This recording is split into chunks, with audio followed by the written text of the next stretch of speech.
Supply increase price decrease. तो साधारण सा बात है ना, सप्लाई बढ़ेगा तो प्राइस घटेगा, दिख रहा है ना सबको। तो जब प्राइस घटेगा तो इन लोगों ने ये फ्लो चार्ट बना के रखा हुआ है। ये लोग वो भी सोच चुके थे कि अगर हमारे होल्डर बढ़ेंगे भविष्य में, ज्यादातर लोग अगर प्रोजेक्ट में आएंगे तो प्रोजेक्ट में ज्यादा लोग के आने से साधारण भाषा में प्राइस डिक्रीज हो सकता है, क्योंकि होल्डर्स की संख्या बढ़ रही है। तो इन लोगों ने प्राइस डिक्रीज पे यहाँ पास क्या लगा दिया, प्रीमियम का सिस्टम लगा दिया। अभी उदाहरण के लिए एलजीएस का प्राइस कितना चल रहा है, जो $19.53। अभी आप लोग जब मार्केट में करते हैं तो एक बोलते हैं, बहुत सारे लोग का फोन आता है, हम लोग भी करते हैं सर से कि भाई 90 रुपये मत दे यार, 88-87 पे दे देगा। कितने लोग करते हैं कि नहीं करते हैं? 88-87 पे दे दे भाई, थोड़ा सा हमको भी फायदा हो जाएगा।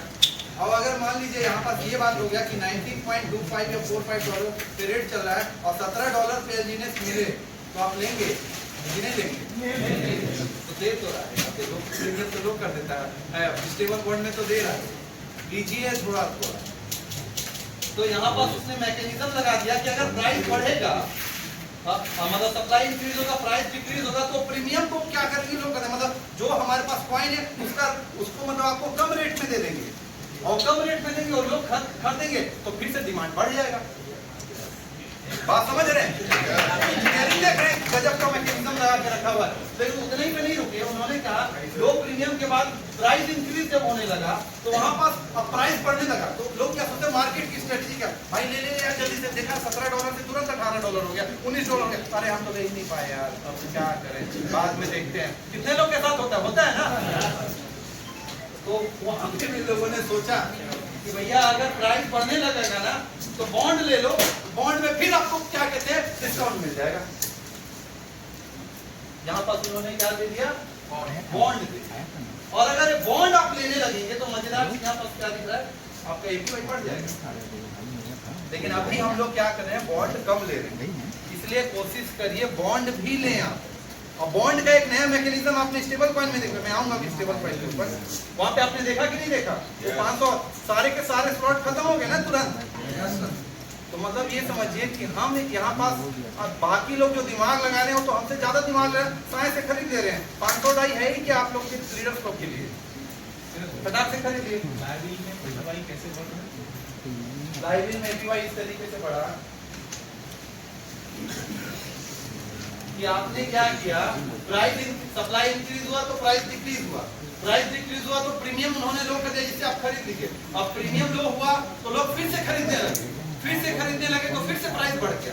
अब जब प्राइस बढ़ गया तो उन लोगों ने क्या मैकेनिज्म डाल दिया कि तुम बॉन्ड परचेस करो, और बॉन्ड एक लॉकिंग के साथ है, 6 महीना 2 महीना 1 साल 360 डेज। और अगर आपने बॉन्ड खरीदा तो बॉन्ड खरीदा मतलब ट्रेजरी के पास अब ज्यादा पैसा है, तो भैया ओपीवाई क्यों नहीं ज्यादा देगा, तो इसलिए ओपीवाई बढ़ा दिया। तो मोर बॉन्ड सेल्स हायर एपीवाई। बात समझे? अब देखिए मैंने आप लोगों को चोर वाला चीज समझाया, अगर दोनों के दोनों लोग कुछ नहीं बोलेंगे तो फायदा होगा ना। देखिए अगले लाइन में क्या लिखा है, हायर एपीवाई मोर डिमांड स्टेगिंग 303 मतलब कौन सा मैकेनिज्म आया, दोनों नहीं कुछ बोले तो प्राइस बढ़ेगा, प्रोजेक्ट और स्टेबल होगा, प्रोजेक्ट और लंबा चलते रहेगा। यहाँ पास आपने देखा, ये आपका फ्लाई व्हील कॉन्सेप्ट है आपके व्हाइट पेपर में, इसको भी आप स्टडी कर सकते हैं, ये सब वहां पास ठीक है। आया समझ में? yes. थोड़ा ज्यादा हो गया कुछ, मजा कर लीजिए।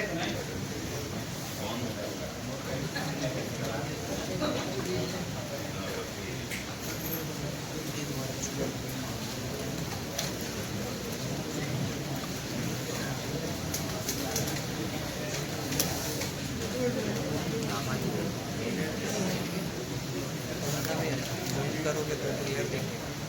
अरे जूम में फट रहा है।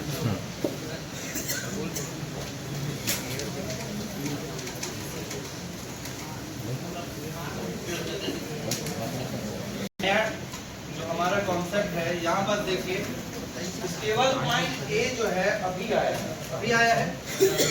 बहुत दिन से आप लोग केवल नाम सुन रहे थे, स्टेबल करेंसी है कब आएगा, स्टेबल पॉइंट ए कब आएगा। लेकिन इनका व्हाइट पेपर तो 2 साल पहले ही रिलीज हो गया था। इसलिए आज मैं सुबह और कल आपसे पूछा था कि व्हाइट पेपर को कितने लोगों ने पढ़ा। अगर व्हाइट पेपर को आप लोगों ने पढ़ा होगा तो यहाँ पर देखिए, यहाँ पर उन्होंने डेटा दिया हुआ मिंटिंग एंड हमारे पास स्टेबल करेंसी इशुएंस, मतलब जो इशू हो रहा है उसके पास the algorithmic non stable currency LGNS, मतलब एलजीएनएस एक नॉन स्टेबल है क्योंकि उसकी वैल्यू फ्लक्चुएट होती है, और एल्गोरिथमिक का मतलब जो उसका नियम है उस नियम के हिसाब से बोल रहा था algorithmic non stable currency LGNS token are minted and issued into the stable currency a through the minting and issuance agreement.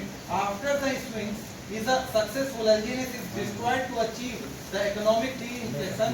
At the same time, the stable currency A used and the treasury reserve 1:1 phase ensured from the base. मतलब इसका मैं आप technical बात में बताऊं, इन लोगों ने क्या बोला, इन लोगों ने पहले ही बता दिया था कि एक समय के बाद एक पर्टिकुलर नियम इम्प्लीमेंट होगा, या फिर एक आप ऐसे समझ लीजिए वो एक कंडीशन ओपन हो जाए, जैसे कि आप कैसे बोल सकते हैं कि 18 साल के बाद ही आपको ड्राइविंग लाइसेंस मिलेगा, तो एक नियम है ना।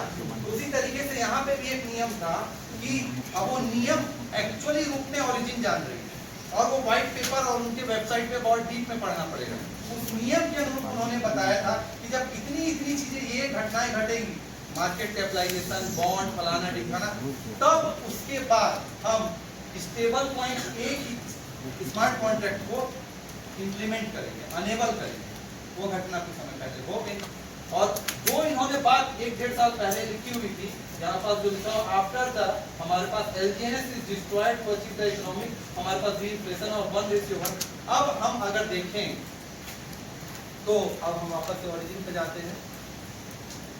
अब एक काम का चीज है, वापस से ताली भी बजा लीजिए आप लोग।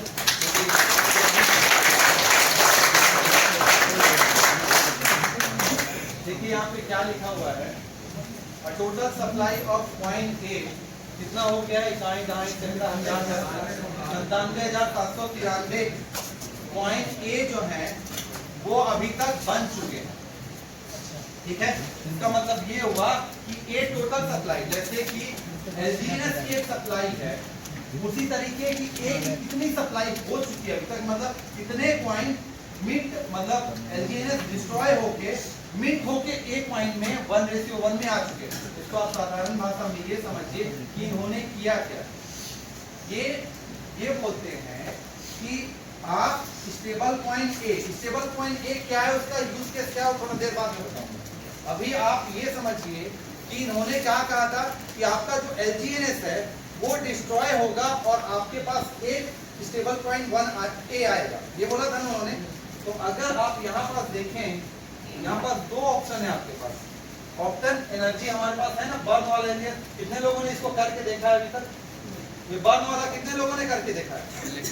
बस एक नहीं, दो लोगों ने बर्न वाला किया अभी तक बस। और प्लेज कितने लोगों ने किया अभी तक? वेब स्पाइडर निकालने के लिए प्लेज तो कर रहे होंगे ना। अभी मैं आऊंगा 0 पे आऊंगा, सब लोग बोलेंगे क्या चल रहा है, क्या बवासीर है, तो ऐसा कुछ नहीं है। एक रेफरेंस ले रहा हूँ कि क्या कहते हैं, ये क्या चीज है। तो ये बर्न वाला जब अगर आप देखेंगे जिन लोगों ने किया है, वो क्या हुआ है कि आपने एक एलजीएनएस पॉइंट को अनस्टेक किया है एलजीएनएस से, और अनस्टेक करने के बाद यहाँ पास आप नेक्स्ट दबाएं तो कम से कम एक पॉइंट होना चाहिए। एक पॉइंट होने के बाद आप जब बर्न दबाते हैं तो वो पॉइंट खत्म हो जाता है, वो आपको नहीं मिलने वाला है दोबारा, लेकिन उसके बदले में आपको 2 चीजें मिलती हैं। एक यहाँ पे एनर्जी पॉइंट मिल रहा है, यहाँ पर जो यहाँ पे 496 दिया, मतलब 4.9 समथिंग कुछ मिलेगा आपको वो, और एक आपके पास अगर आप यहाँ पास दबाएं, पता नहीं इस वाले अकाउंट में, दूसरे अकाउंट में किया था मैं, तो यहाँ पास अगर आप दबाएंगे, देखिए जैसे इसमें एक तो किया हुआ, तो आपको यहाँ पर दिखा देगा आपके पास एक स्टेबल पॉइंट 1 आ चुका है। ये कितने लोग का दिखा है? जो लोग किए हैं, किसी को ये दिखा हो, नहीं दिखा हुआ तो अभी बताने ही वाला। तो अभी चीजें समझिए यहाँ पर कि इन लोगों ने ये कहा था कि हम स्टेबल करेंसी ए लाएंगे, ठीक है, तो करके दिखा दिए इन लोगों ने। अब ये क्यों लाएंगे अभी बात करते हैं। अब सिंपल सा अर्थ ये है कि होल्डर्स लगातार बढ़ रहे हैं, आपके पास वो करंट इंडेक्स दिखाता है आपके पास, दिखाता है करंट इंडेक्स। करंट इंडेक्स में वैसे बहुत सारे कोड है, लेकिन साधारण भाषा में उसका यही मतलब है कि अगर आपके पास जिस दिन फर्स्ट डे एक एलजीएनएस अगर आप लोगों ने लिया था, तो आज उस एक एलजीएनएस की वैल्यू 77 एलजीएनएस हो गई।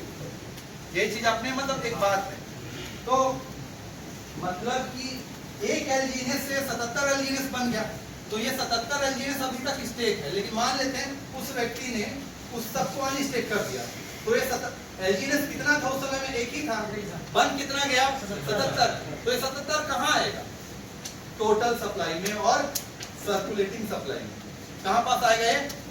टोटल सप्लाई में और सर्कुलेटिंग सप्लाई में। उस समय तक वो सर्कुलेटिंग मतलब उस समय तक एक ही था, लेकिन बहुत सारे लोगों ने उसको क्या किया? स्टेक किया, तो वो बढ़ गया, तो वो सर्कुलेटिंग सप्लाई में आ गया। तो सर्कुलेटिंग सप्लाई में कैसे आ गया? क्योंकि इन्होंने मैकेनिज्म बनाया हुआ है, जैसे कि इथेरियम का मैकेनिज्म है। इथेरियम की सप्लाई कितनी भी हो सकती है, तो ठीक उसी तरीके से इनकी सप्लाई भी कितनी भी हो सकती है। लेकिन शुरुआत में ऐसा नहीं है कि लोगों ने सोचा था कि अगर सप्लाई बहुत ज्यादा बढ़ेगी, तो आपके सामने मार्केट में क्वेश्चन आता होगा कि सप्लाई बहुत बढ़ जाएगी तब तो फिर प्राइस डिक्रीज हो जाएगा। लेकिन उसी समय में व्हाइट पेपर में इन्होंने बर्निंग का मैकेनिज्म बता दिया था कि जब सप्लाई बहुत बढ़ेगी, बाद में हम क्या करेंगे? स्टेबल करेंसी ए लॉन्च करेंगे। ए कैसे आएगा? ए आएगा एलजीएनएस के बर्न होने से। और अभी आपने क्या देखा कि इतने एलजीएनएस बर्न हो चुके हैं, और आपके पास देखिए यहाँ पास क्या लिखा हुआ दिख रहा है डेटा, देखिए यहाँ पास लिखा हुआ दिख रहा है ना, 3,37,181। इतने एलजीएनएस अभी तक सर्कुलेटिंग सप्लाई से हट चुके हैं, अब ये खत्म हो चुके हैं, और उसको उन्होंने नाम दिया ब्लैक होल में गए हैं। ब्लैक होल का मतलब एक एड्रेस है 00, जिसको नल एड्रेस कहा जाता है। उस एड्रेस पे वो कहीं चले गए, अब वो सर्कुलेटिंग सप्लाई से निकल चुके हैं। अब इसके एवज में कुछ हमारे पास स्टेबल करेंसी ए आए, लेकिन स्टेबल करेंसी ए को उन्होंने बैक किया है डाई से। थोड़ा ज्यादा टेक्निकल हो रहा है, इसको साधारण भाषा में मैं समझा रहा हूँ। उदाहरण के लिए मान लेते हैं रमेश सर और रमाशंकर सर और अमरजीत सर लोग कुछ समय बाद बोलते हैं बहुत पैसा कमा लेते हैं सर, और इसे तो हम लोग करते ही रहेंगे, अब कुछ अपना प्रोजेक्ट भी कर लेते हैं। तो इन लोगों ने, और अब विनय सर भी आते हैं, हम लोग एक कॉइन लॉन्च करने जा रहे हैं, मान लेते हैं समझने के लिए। तो हमने एक कॉइन लॉन्च किया, मान लेते हैं XYZ नाम से। XYZ का जो वैल्यू होगा, उदाहरण के लिए सोचा कि $10 रखते हैं, तो ये $10 वैल्यू मैं आपसे पूछूंगा, जैसे कि मान लेते हैं आपने पूछा क्या सोच के आपने $10 रखा है, ये जेन्युइन प्रश्न आएगा ना? हमारी थोड़ी इंपॉर्टेंट चीज बता रहा हूं आप लोगों को।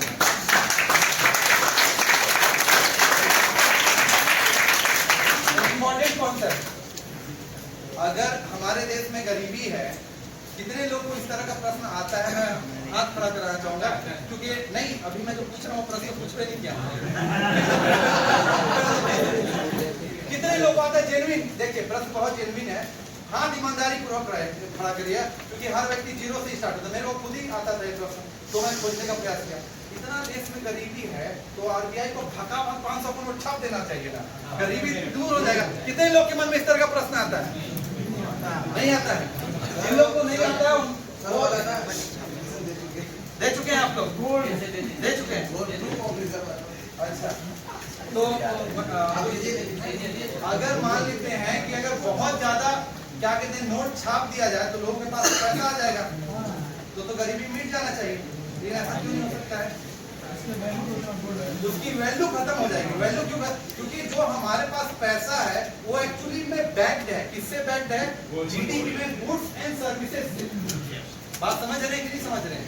अभी हम इस होटल में हैं, तो ये हमको सर्विस दे रही है, क्योंकि कोई भी चीज जो सेवा है, अगर हम अर्थशास्त्र की बात करें चाणक्य की, तो हर एक सेवा या एक वस्तु का एक मूल्य होता है। तो साफ साफ अर्थ है कि हमारे देश में कितनी सेवाएं हैं, टोटल सर्विसेज कितने हैं, and as well as how much manufacturing unit as per the manufacturing as per the services we have a value, और उस वैल्यू के बेसिस पे हमारे देश की जीडीपी निर्धारित होती है, और जीडीपी के बेसिस पे हम अपनी करेंसी की वैल्यू निर्धारित करते हैं। तो अगर मैं XYZ नाम का कॉइन लॉन्च कर दिया, तो मैं बिना उसकी वैल्यू निर्धारित किए हुए ये नहीं बता सकता कि मैं कितने डॉलर पे लॉन्च करूंगा, क्योंकि डॉलर तो स्टेबल है। बात समझे? तो यहाँ पर उन्होंने कहा कि जब सप्लाई बढ़ेगा मतलब नोट भगभगा के छपेगा, तो फिर दिक्कत क्या होगा कि डिक्रीज होगा वो। तो भैया बर्न करो, और बर्न करने के लिए स्टेबल करेंसी ए लॉन्च करो। तो ए लॉन्च करेंगे जब आप, तो ए की वैल्यू किससे निर्धारित होगी? तो ए की वैल्यू कम से कम एक डाई से निर्धारित होगी। तो उन्होंने वहां पर लिखा है स्टेबल करेंसी ए जो है 1:1 में स्वैप होगी डाई के साथ। ये समझ आया आप लोग को? मतलब एक स्टेबल करेंसी ए जो है वो एक डाई से बैक्ड है। ये समझ आ गया आप लोग?